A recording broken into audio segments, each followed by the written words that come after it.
2020 was a year full of weird, and those 4 days between Tuesday, November 3rd and Saturday, November 7th were some of the weirdest. Remember that? Everything felt so tense because around the country and around the world, everyone was waiting to find out who the next president of the United States would be.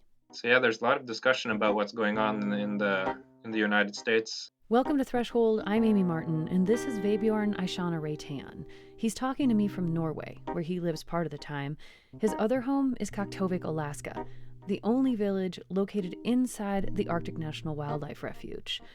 I talked to Vebjørn on November 6th, about 24 hours before it became clear that Joe Biden had won. And with the election right now, there is 24/7 coverage on the national television, and that's what everybody's talking about. So yeah, it's big news over here. This episode is a follow-up to our full series about the Arctic National Wildlife Refuge, and if you've already listened to that, you might remember Vebjørn. He was in Kaktovik when we did our reporting there, and he was the one who took us out in his boat over to the coastal plain where the drill rigs might go up someday. Vebjørn's Inupiaq on his mom's side. The lands of the refuge are the ancestral home of both Inupiaq and Gwich'in people. It would completely change the way Kaktovik is to me if there was oil development there.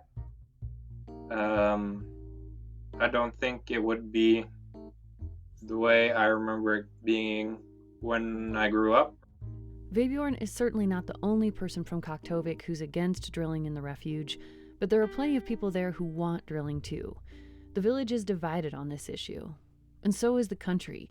For more than 40 years, Americans have been arguing over this, and in December of 2017, the pro-oil side scored a big victory.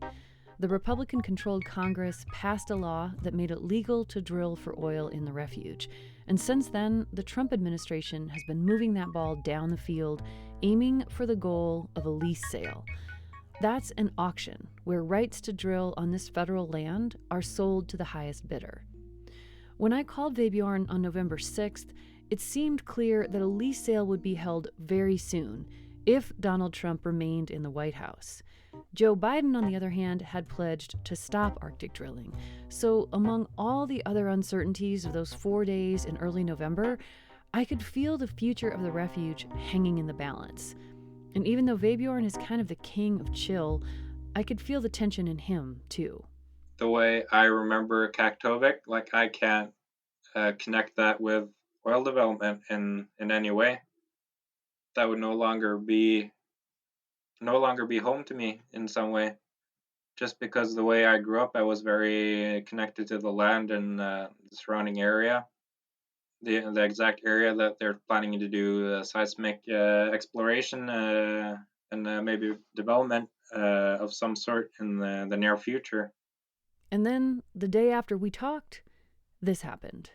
The Fox News decision desk can now project that former Vice President Joe Biden will win Pennsylvania and Nevada, putting him over the 270 electoral votes he needs to become the 46th president of the United States. So what does the change in administration mean for the future of the Arctic National Wildlife Refuge? Well, a lot. And the story is unfolding as we speak. Instead of putting the lease sale process on hold in the wake of the election loss, the Trump administration has been moving it forward as fast as they can in their final months in office. But opponents to drilling are pushing back just as hard. There have been a lot of twists and turns, and a lot of unknowns still remain. But there's no doubt that the November election was a pivotal moment in the story of this place.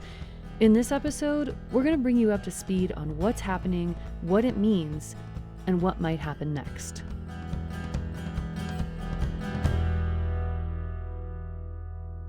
We are the caribou people. If it wasn't for the caribou, we won't be here today. We are not an exhibit in a museum. Nor should the land that we have survived and thrived for centuries be locked away for the peace of mind from those from faraway places. We have to stand up against any more destruction to our homelands. This is our home. How much oil is there in the Arctic National Wildlife Refuge? Well, no one knows. This episode has 4 voices in it, and 3 of them are lawyers. That's the weird thing about the Arctic National Wildlife Refuge.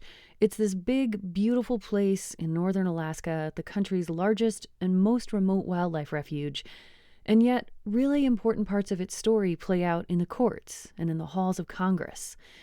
And because of that, it can be easy to forget that the place itself is actually the central character in this story. So before we do anything else, let's go there. This is a short clip from our Peabody Award-winning season about the refuge, when my colleague Nick Mott and I had just stepped out of Vebjørn's boat and onto the coastal plain for the first time. We're on a little spit of land, gravelly beach, and a little blustery, windy, dewy, wet. And in front of us is the green tundra of the coastal plain. It's gorgeous. My first impression is just wide open space. The Arctic National Wildlife Refuge is huge, almost 20 million acres, or about 30,000 square miles. So if we were to hike from this spot on the coastal plain down to the southern boundary of the refuge, it would be like walking across the state of South Carolina or the entire country of Austria without seeing a single town or house or road. Birds from as far away as India and Central Africa fly in to nest here. Salmon, grayling, and char swim in the rivers. And in terms of northern mammals, there's an all-star cast. Wolves, Arctic foxes, wolverines, Canada lynx, moose, and all 3 types of North American bears, black, brown, and polar. Plus, the porcupine caribou herd, named after the Porcupine River, one of the largest and healthiest herds of caribou in the world. This is wild country. I've heard people say this thing about, the coastal plain is just a wasteland. It's just tundra. As if this is, like, not worth anything. I don't know. What is your response to that? They've probably never been here. Or they haven't been here in a way that they get to appreciate all the life that lives here. This is the home of thousands of different animals and a whole bunch of different species, and this is what people from here are. People from Kaktovik, they're from here.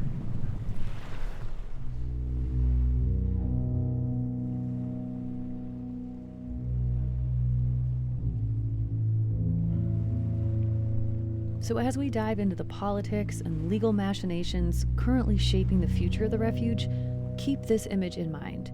A rolling plain, lapped by the Arctic Ocean, with dramatic mountains in the distance, and no roads, houses, electric lights, or any other sign of human impact to be seen or heard. And now, allow me to introduce you to the first of our 3 lawyers for this episode, Sarah Krakoff. I am on the faculty at the University of Colorado at the law school. I've been wanting to talk to Sarah since the late summer, when this conflict over drilling in the refuge started to heat up. That's when the Department of the Interior signed off on their required environmental review, signaling that a lease sale in the refuge might be held soon. And then 4 lawsuits were filed, claiming that review was bungled. Sarah's not directly involved with any of those lawsuits, but she's very familiar with these kinds of cases. I teach American Indian law and natural resources law and public land law, and I write in those fields and also sort of in their intersections around the issues of environmental justice that are crossovers between natural resources and issues that affect Native nations. I wanted to get Sarah's take on these cases even before the November election, but after the election, things got a little kooky, and I had even more questions. So let's start with the lawsuits. There are 4 of them, brought by a bunch of different plaintiffs, including the Gwich'in Steering Committee, several other Gwich'in tribal entities, a slew of environmental groups, and 15 U.S. states. They all name David Bernhardt, President Trump's Secretary of the Interior, as one of the defendants. They were all filed in federal court in Alaska. And the heart of each of these 4 cases is the claim that the government violated the National Environmental Policy Act, or NEPA. It feels like it's important just to back up for a minute and explain to listeners what NEPA is and why it's so important in this controversy. Sure. So the National Environmental Policy Act was one of the most significant federal environmental laws passed in that environmental lawmaking moment in the early 1970s. And it requires the federal government to stop, look, and consider, essentially, the environmental effects of any significant federal action before the federal government will approve that course of action. And the action meaning, in this case, proposing selling resources. Right. And because that's a big deal, because we're saying like something we all own, you, BP or Exxon or whomever gets to make money off of, then there should be this big process of public input and environmental review and the rigorous scientific analysis, all of that. That's right. Yeah. Okay. The 4 lawsuits claim the government violated other laws too, like the Endangered Species Act. But NEPA is the common denominator. In the NEPA process, the agencies are supposed to cough up a lot of information, including the effect on threatened or endangered species. So that's a way to bring in the Endangered Species Act concerns. And in this case, it's about habitat for the polar bears, right? So there's sort of these overlapping NEPA ESA claims like, hey, in your environmental review, you didn't think about the cumulative impact of these leases and the long-term impacts of these leases on polar bear habitat, just to give one example. So NEPA is powerful in this way. It's a way to say, hey, agency, across the board, you just didn't think hard enough about this. You didn't provide us enough information, and you didn't yourselves engage in a rigorous enough analysis so that you, the decision maker, and we, the public, could understand the effects of what you did. Sarah says it's hard to overestimate the importance of NEPA. It's the signature environmental review statute, and it's been copycatted by other countries around the world. And this is one of the major laws that was signed by Nixon. Is that right? Yes. It was a different time, Amy. So in the case of the Arctic National Wildlife Refuge, the decision-making agency is the Bureau of Land Management, often called the BLM, which is part of the Department of the Interior. They wrapped up their environmental review in August of 2020. These 4 lawsuits were filed over the next month or so, and then not much happened until November. The election was on November 3rd. By November 7th, it was clear that Donald Trump had lost. And then 10 days later, on November 17th, the BLM pressed go on the lease sale process. And this is the second thing I wanted to ask Sarah about, because they didn't only press go. They seemed to put the lease sale process into overdrive. I'm going to get a little technical for a minute, but bear with me, because the details here matter. So, before a lease sale, the government has to go through 2 final steps. Each of these steps typically takes at least 30 days, with a few days or weeks in between them. So let's say 65 days minimum. But the BLM didn't launch those last 2 steps until November 17th. Count forward 65 days from that date, and a lease sale in the refuge would have been scheduled after January 20th, Inauguration Day. So that's what the situation would have been if they'd followed their typical process. But they didn't. Before the first part of that 2-step process was over, the Bureau of Land Management broke with precedent and suddenly initiated Phase 2. They announced that they were going to hold a lease sale on January 6th. To simplify, before Step 1 had a chance to play out, the government launched Step 2. So they basically cut that first 30-day period in half. And can they do that? Is that legal? They certainly can. I would say it's on the outer edge of what would be defensible. So what it does is, I think, leave the agency even more open than it already was to the allegation that they're acting in an arbitrary and capricious manner. Arbitrary and capricious. That language is based on a sort of legal test that applies here, and the idea is pretty simple. A government agency is supposed to have rational, evidence-based reasons for its decisions. It can't pick an outcome ahead of time and then basically run a sham process that leads to whatever conclusion it wants. For example, an agency can't count the public comments submitted on one side of an issue and ignore all the comments on the opposing side. But that's kind of an outlandish scenario. A more realistic demonstration of an agency acting in an arbitrary and capricious way is if they ignore or downplay scientific evidence, or if they seem to be rushing to judgment. So that often is a little tip-off for a court reviewing the case. to think, okay, they didn't do this right. When the agency starts cutting corners, providing a record that just makes it easier for the court to say, oh, that was arbitrary and capricious. So here's how these two things I wanted to discuss with Sarah come together, where the unusual post-election maneuvers meet the lawsuits filed earlier in the year. Do you think that these lawsuits have a shot? I mean, I think they do, because when the agency is sort of tipping its hand that it had a predetermined outcome and rushed the review, that makes, I think, the plaintiff's case easier. And so that's how, to get back to your first set of questions about the seeming shortcut the agency just took, cutting off this customary comment period that takes place before the lease announcement, right? Overlapping those two periods and saying, the heck with it. We're not going to finish up that business of taking feedback from interested parties. Boom, we're just going to announce the lease sale now. It just makes it all seem rushed.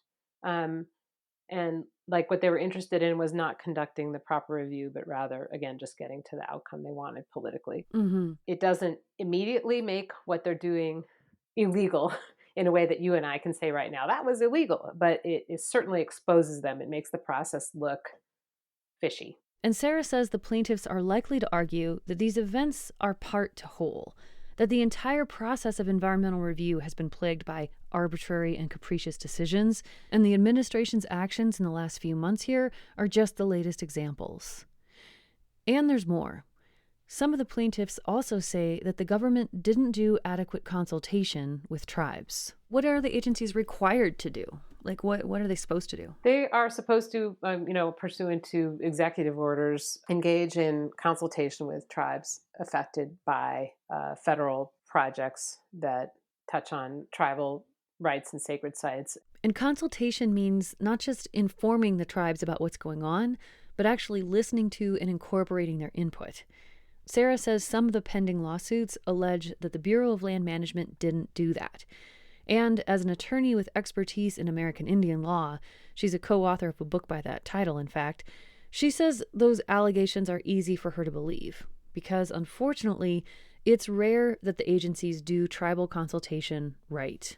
One of the interesting dynamics that we reported on in terms of the refuge is obviously there's, the Gwich'in are deeply invested, but so are the Inupiat and the people of Kaktovik in particular. Yeah. And, sometimes this story gets really reduced down to a simple binary of like Gwich'in are against oil drilling and Inupiat people are pro. And, we talk to a lot of people in Kaktovik who are anti-drilling too. There's a mixture of opinion there.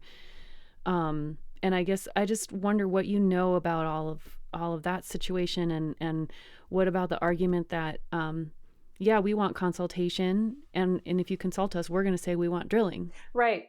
That's a really, really good point. I'm glad you raised it. People in Native communities are as diverse as people outside of Native communities, even if, they have a collective identity that is coherent and very distinct from, non-Indigenous identities. And so what a better and more robust consultation and an administration truly committed to that, I think would yield would be the kind of complicated reactions that people in different communities have all the time to proposed environmental action. So the answer is it's complicated just like it is for everybody. And that doesn't mean that the voices of the Gwich'in should somehow be discounted or written off just because you can find an opposing view somewhere else. Or vice versa. But while these lawsuits aim to poke holes in the process leading up to this lease sale, there's an elephant in the room here. The Tax Cuts and Jobs Act of 2017. That's the law that Alaska Senator Lisa Murkowski used as a vehicle to move the drilling process forward. Although that law was mostly about taxes, Murkowski and other Republicans managed to write in a mandate to hold a lease sale in the coastal plain of the refuge. Like, the law doesn't say, hey, Bureau of Land Management, you can have a lease sale or not as you see fit. It says, you will hold a lease sale. So I asked Sarah, even though the plaintiffs in these 4 lawsuits are questioning the validity of the government's environmental review, can't the other side just be, hey, we're just following the law. We're just doing what Congress told us to do? Yes, I know. That's a good point, and I'm sure they will say that. And as you noted, the Tax Cuts and Jobs Act required a lease sale, but they required it by December of 2021. So Why are they wanting to win the Eager Beaver Award and have the lease sale? I can't imagine why. Yeah, I can't. It's strange. This is probably an unnecessary clarification, but just to make sure you're following us, we're talking about the election. Sarah says the plaintiffs in these 4 lawsuits have quite a bit of evidence to back up the idea that the BLM is trying to get the lease sale done before the Biden administration takes over. Yeah, exactly. And so that will be the response. Well, this is different from other major federal actions. This one is in fact required by Congress. But I think then the plaintiff's response is, yes, but it wasn't required until December 21. And let's take a look at your timeline. You know, the rush to announce, the rush to get the date for the lease sale, all timed towards not December of 2021, but January 21 of 21. I reached out to the Bureau of Land Management and asked if that was indeed what was going on here, if they were trying to push the lease sale forward before Biden's inauguration. They declined to make anyone available for an interview, but they did send me a written response, emphasizing that they're required by law to establish an oil and gas leasing program in the refuge and saying, quote, "Our science-based decisions are legally compliant and based on an extensive process involving input from BLM career subject matter experts and the public," end quote. They didn't specifically answer my question about the acceleration of the process in the wake of the election, but it strains credulity to imagine that there's no connection. The bottom line here is that 10 days after it was clear that Trump had lost the election, the lease sale process went into overdrive. Does that help demonstrate arbitrary and capricious decision-making? That will be for the court to decide. Do the plaintiffs have to have like a smoking gun or two? Like, do they have to have, here is scientist A from Fish and Wildlife Service who was told, get that polar bear study done. I don't care if it's done or not. Turn in the data. We need to get this done. Like, do they have to have somebody like that? No, they don't have to have someone like that. And that is good because that's very difficult to get in litigation. I mean, it almost would be a whistleblower type scientist you would need. And you don't need that to establish a really solid and winnable NEPA claim. Mm-hmm. But if there were whistleblowers out there who wanted to blow the whistle, now would be a good time to do it. Yes. Yeah. But whatever happens with these lawsuits, this fact remains. In 2017, Congress mandated a lease sale in the Arctic National Wildlife Refuge before the end of December 2021. Right. So if this one were stopped and it doesn't happen, then it would take an act of Congress. Congress would have to pass a law to undo that part of the Tax Cuts and Jobs Act, or we would have to have another lease sale before the end of next year. Is that right? That's right. Wow. It's strange. And you know what's strange, and your question just makes me really think about this, is it's often a conservative position. And I mean conservative both in the partisan sense, but also in the more traditional sense. Like, it's a cautious position and a politically conservative position not to have the federal government pick winners, as they say, right? Like, pick winners technologically, pick winners in terms of a particular outcome, right? That sort of conservative economists say that's a bad way, to run it. Oh, we should have like competition yield the result. And so this is in some ways exactly a picking a winner kind of piece of legislation that boxes everybody in, right? What if the market is like, that's over, right? We have to have a lease sale. Why? Just, maybe the market will be going gangbusters and it will make sense in just purely economic terms. Fine. But why should Congress pick a date? It's strange. Yeah. I never thought about it that way either. But yeah, you're right. It's very much the government putting its thumb on the scale saying this needs to happen. Economics be damned. Free market be damned. Yes. Government wants this. Right. I think that the state needs to be more active and actually be a bidder on the tracts that have been made available. Bill Walker was the governor of Alaska from 2014 to 2018. And far from thinking the government has put its thumb too hard on the scale here, he thinks they should do more. He and former Governor Frank Murkowski, Lisa's father, are publicly advocating for the state of Alaska to bid on the leases that the federal government is selling. We'll have more after this short break.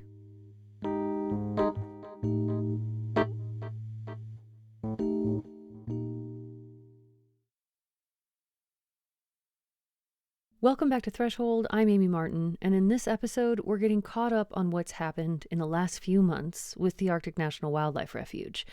And we're starting to look ahead about how the change in presidential administrations might affect plans to drill for oil there. One of the people I wanted to talk to about that was former Alaska Governor Bill Walker. Bill's life has been heavily impacted by oil, and some of those impacts have been pretty devastating. Where were you in 1989, and how was all that for you? Yeah, I was the city attorney for Valdez in '89, and so I was sort of up close and personal with what took place and whatnot. And so we learned a lot from that, a lot. 1989 was the year of the Exxon Valdez oil spill.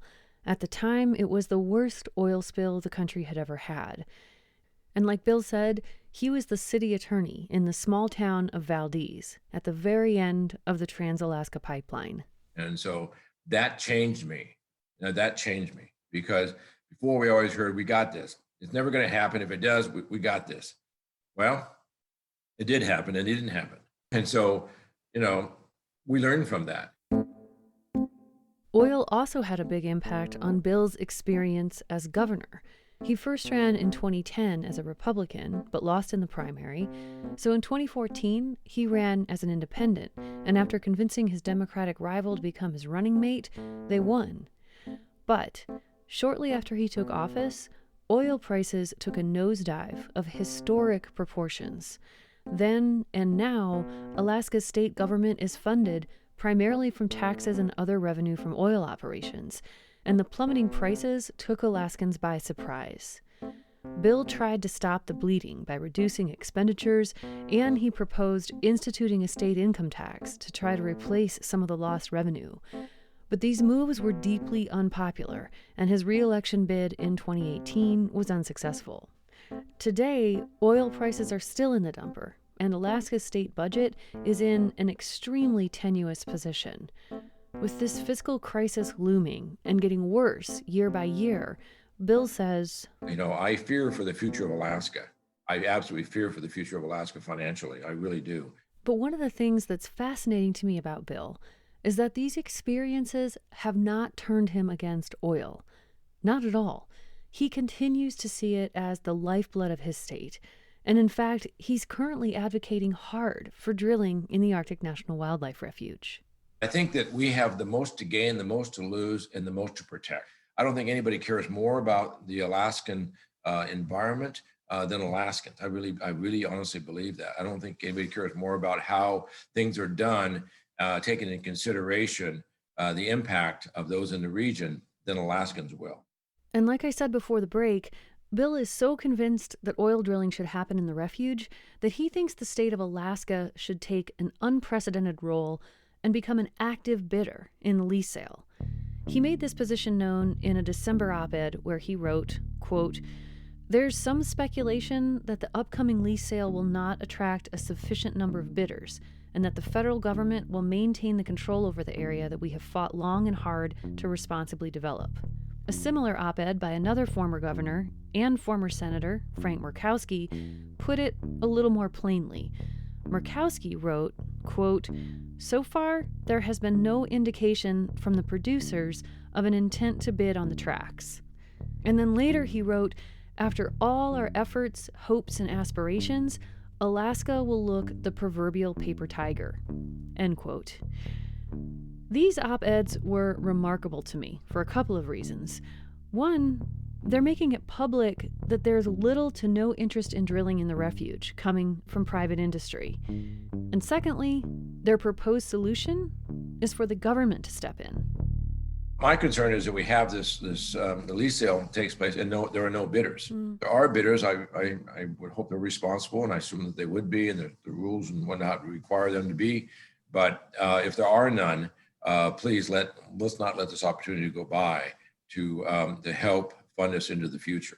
How would that actually work, though, if the state were to bid? Because the state isn't a isn't an oil drilling company, are you then proposing that like the state would set up a state-run oil company in order to fulfill the bids if you did get them, or if the state did get them? Yeah, actually, there's already an organization somewhat like that. Of course, Norway does that very successfully. It's not insurmountable for the state to do that. We certainly have the financial wherewithal to do that.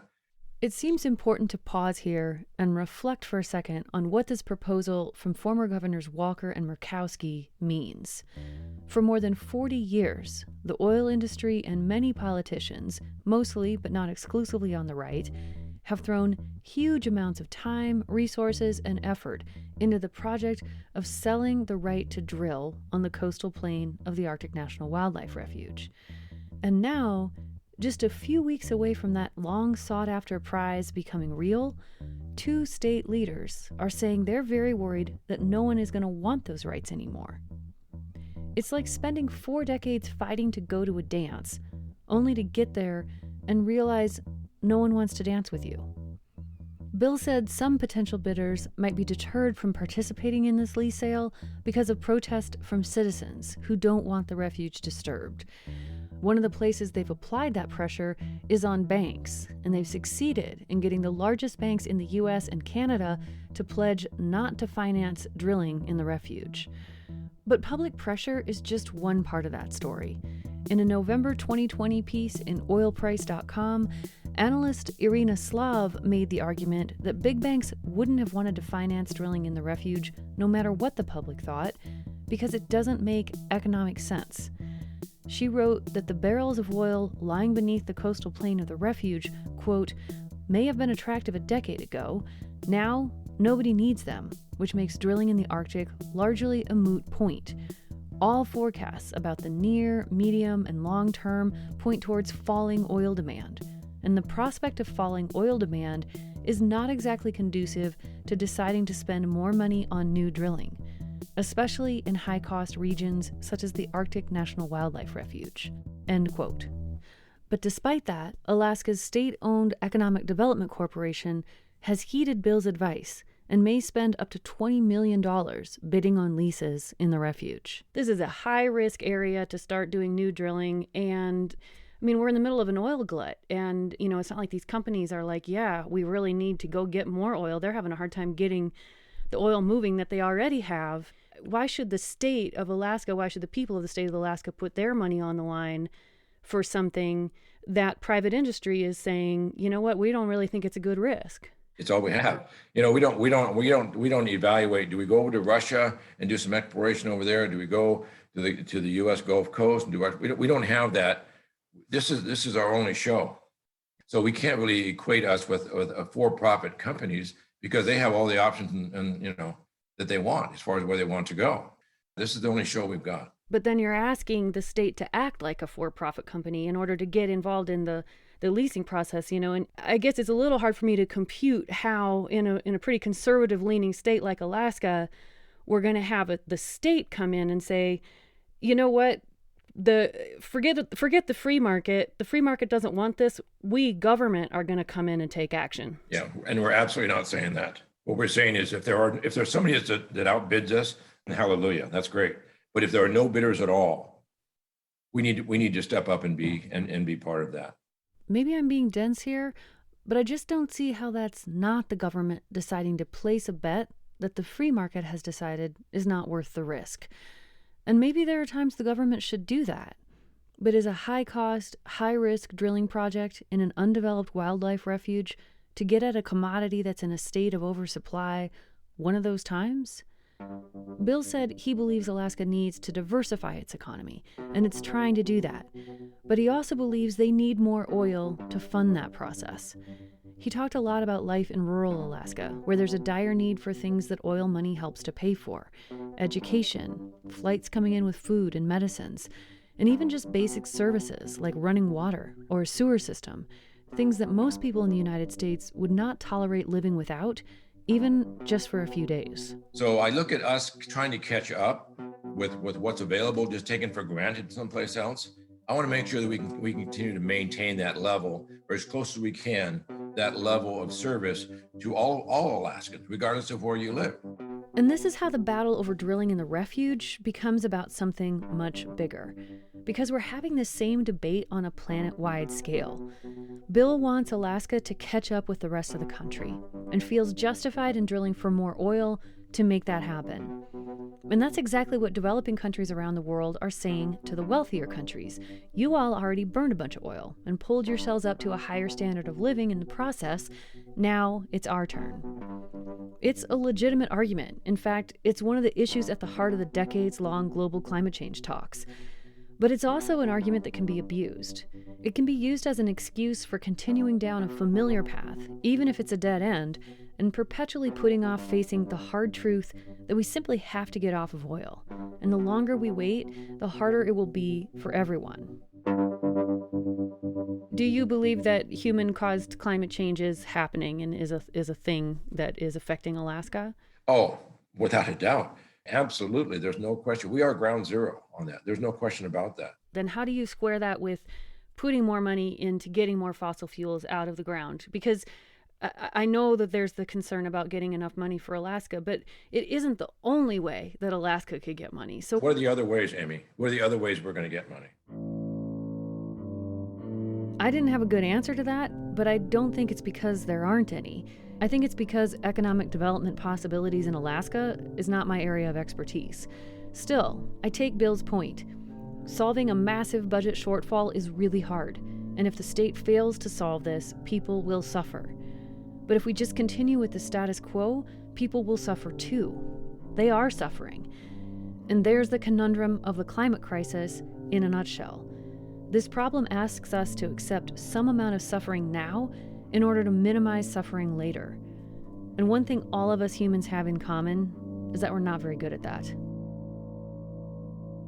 So let's reconnect with our timeline here. We've got 4 lawsuits in motion, a lease sale planned for January 6th, 2 Alaska leaders saying publicly that nobody seems to want those leases, and a new presidential administration coming in on January 20th. I asked law professor Sarah Krakoff what she thought was going to happen next. Is there any chance that one of these lawsuits could before January 6th be something could happen? There could be some kind of injunction or some other fancy legal word that I don't understand that says no more action possible on this until something else gets seen by the courts? I've wondered about that, and I was wondering if the plaintiffs would file some sort of motion for a temporary restraining order. And they might do that as a way to call the court's attention to what's going on. I don't know. So we'll see. It'll be interesting to see what happens in the next days and weeks with the litigation.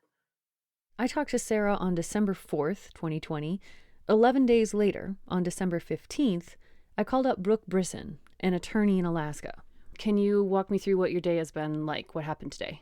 We just filed a motion for a preliminary injunction on behalf of the Gwich'in Steering Committee and 12 allied groups, asking the court to stop the Bureau of Land Management from issuing leases in the coastal plain of the Arctic National Wildlife Refuge or from authorizing seismic on the coastal plain of the refuge.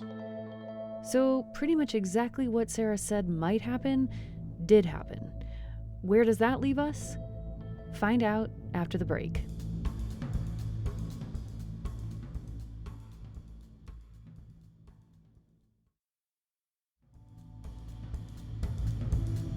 Welcome back. I'm Amy Martin, and this is our end of 2020 look at what's going on with the fight over drilling for oil in the Arctic National Wildlife Refuge.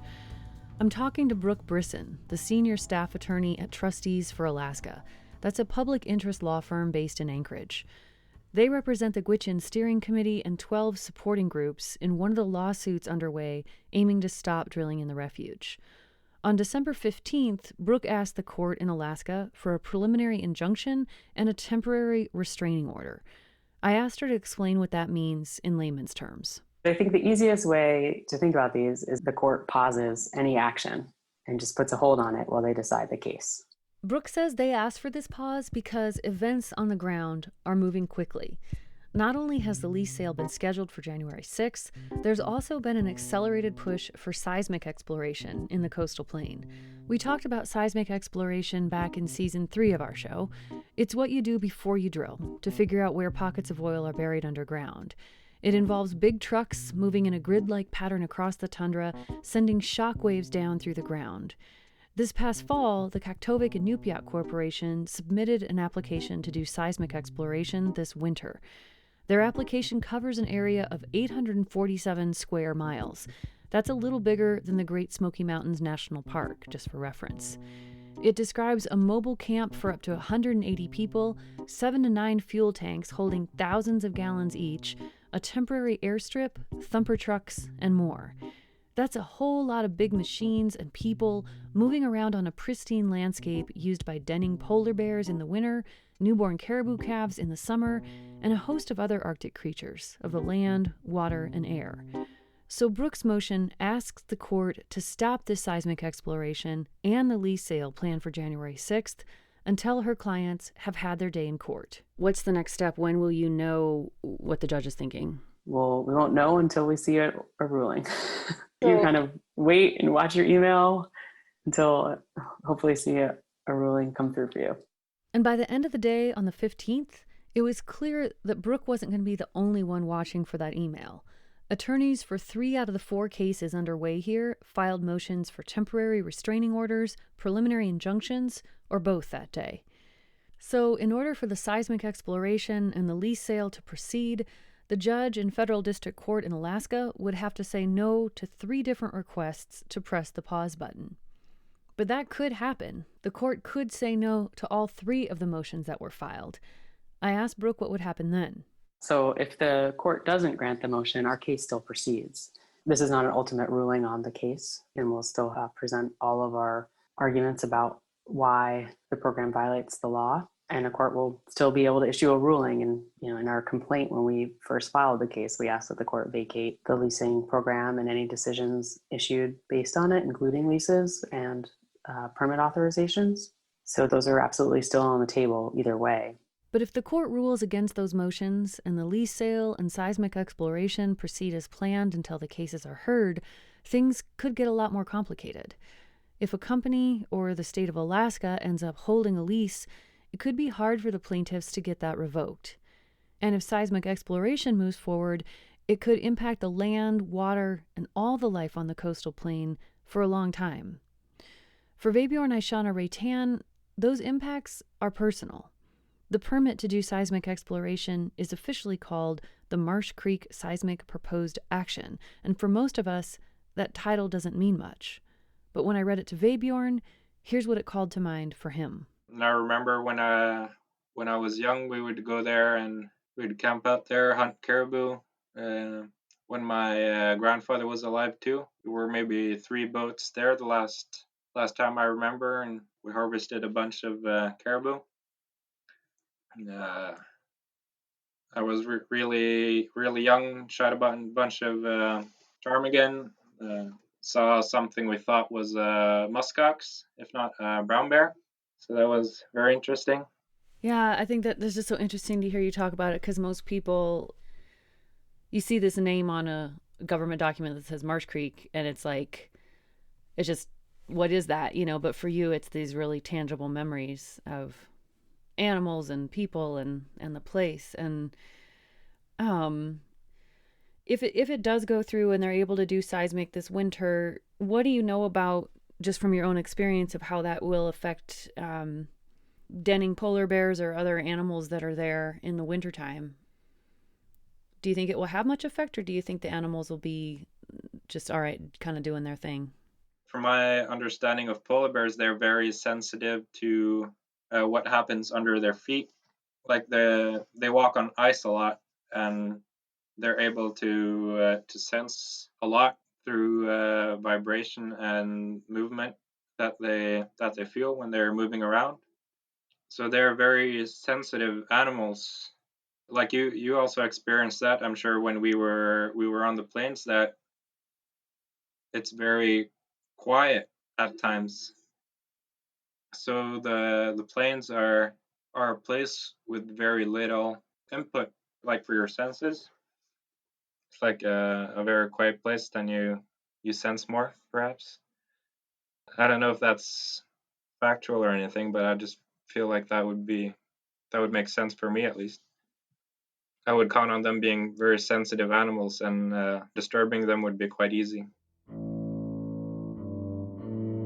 Polar bears don't hibernate, but mother bears do stay in their dens with their newborn cubs during the long winter months. Over the last couple of years, an entire subplot of the refuge story has been unfolding around the impact of exploration and drilling on these maternal dens. Studies have been done and withheld and then released, only, some say, to be ignored. We'll share some links about all of that on our website, but here's what we can say for sure, according to a 2020 study by the U.S. Geological Survey. As sea ice declines, polar bears in northern Alaska are increasingly making their dens on land instead of ice, and a lot of them are making those dens on the coastal plain of the Arctic National Wildlife Refuge. Polar bears are listed as threatened under the Endangered Species Act, and the coast of the refuge is turning out to be key habitat for them. For Vebjørn, the thought of losing these iconic animals is just one of the reasons drilling feels wrong. Even though it's his own village corporation, the Kaktovik Inupiat Corporation, or KIC, that submitted the application for seismic exploration. I just wonder how that feels to you or your family, just like, does that make it harder, or is it some way maybe easier to accept it because it's like, well, I guess some people in our community actually want this, or how does that feel? The way I see it, our community is divided on the issue of oil development. The leadership of KIC, the way I understand it, is mostly for oil development. But there is a large portion of the population of Kaktovik that is against oil development. I'm not exactly sure how KIC decided that it would pursue seismic exploration, but like my mom, for example, is shareholder, and I'm also shareholder of KIC, and I don't remember us being asked if we would like our corporation that we're shareholders of to pursue seismic exploration. I have to jump in here with another one of these "I tried" statements. I reached out multiple times to Matthew Rexford of KIC, who I also spent time with for season 3 of our show, and I tried to talk to one of the leaders of the Arctic Slope Regional Corporation, the much bigger native corporation with a lot of influence on oil and gas projects in northern Alaska. And neither of them responded to me. I'll admit, that's frustrating, but at least in Matthew's case, because he lives right there in Kaktovik, I sort of get it too. The village is small, like 250-ish people, and the eyes of the world are on this place. I'm sure it gets exhausting to explain yourself to outsiders, and to each other. There are some people that would happily drive a bulldozer and tearing up the tundra, but I would never be happy with a job like that. I wonder what it could do to the community, just in terms of friendships and other relationships. I mean, do you feel like you would feel, if you picture drilling happening on the coastal plain in 2 years, say, and you go back and you run into friends and family members and just other people there, like what it would do to your relationships if drilling goes forward? I guess a lot of people would be happy that they finally got through with their wish of getting development. I would be very sad, and I imagine a lot of other peoples would be sad as well. But I think that would be kind of end of the discussion in some way about that. I think Inupiat people they shy away from conflict a lot more than I think other people do. Mm-hmm. Or it's very traditional not to talk about problems in public, I guess. So I imagine it would go quietly and some people would be sad. I asked him to imagine the opposite outcome, that oil development in the refuge gets shut down for good. Do you think that the people who want oil development would be able to still be kind to you and be open to you, or would there be a real barrier there? I would I would invite them to have a discussion about another subject and leave matters where they were, and continue as friends and family. I hope that there wouldn't be sore losers or winners in the community, no matter what way the decision goes. You don't feel like it would like ruin your relationships necessarily? No, I want to have a good relationship with everybody in Kaktovik, or that would be ideal. That'd be possible even if drilling goes forward. It wouldn't make you feel like betrayed and like I can't talk to these people. You could still be open-hearted to them in that scenario. They're family, I guess. You can disagree and you might say things that are hurtful, but I wouldn't wish anything bad upon anybody in Kaktovik just because we got oil development. That's really touching to me, actually, when everything is so ugly and divided. I wish more people had that generosity of spirit.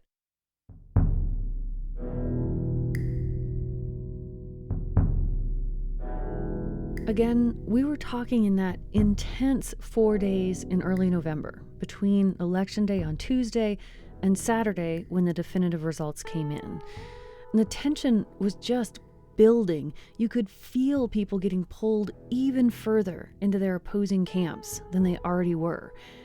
And here's 24-year-old Vebjørn, with a place he loves dearly hanging in the balance, saying he's not going to let this controversy ruin his relationships if things don't go his way.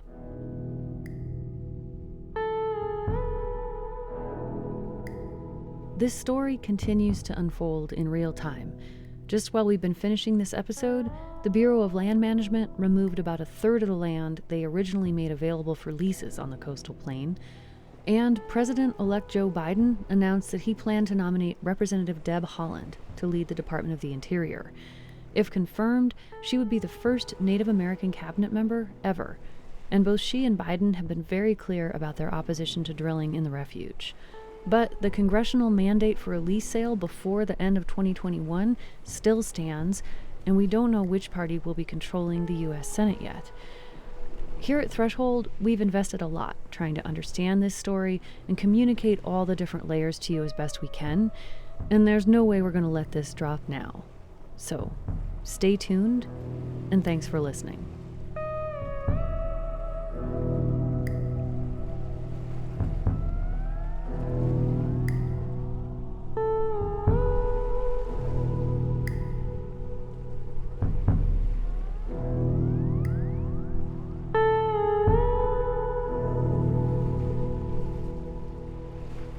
Funding for this episode was provided by Montana Public Radio, the Park Foundation, the High Stakes Foundation, and by you, our listeners. Join our community at thresholdpodcast.org. Our team here at Threshold includes Eva Kalea, Nick Mott, Casey Simpson, Talia Farnsworth, and Angela Swatek. Special thanks to our board members, Caroline Kurtz, Dan Carreno, Hannah Carey, Kara Cromwell, Katie DeFusco, and Matt Herlihy. Our music is by Travis Yost.